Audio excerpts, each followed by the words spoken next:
এইচপির 440G3 অথবা 430G3-র এই মাদারবোর্ডটা আমাদের কাছে এসেছিলো নো পাওয়ারের জন্য।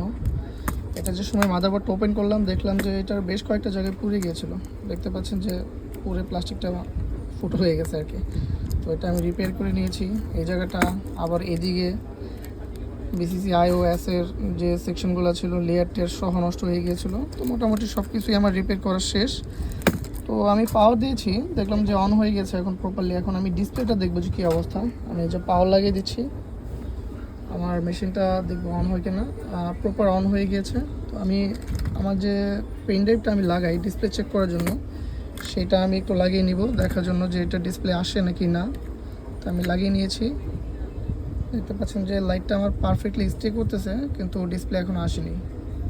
এই যে ডিসপ্লেটা আমার দিয়ে দিয়েছে আর লোড হচ্ছে 321। আমি আপনাদেরকে আবার একটু দেখাই যে পেন ড্রাইভটা যে সময় লাগাচ্ছি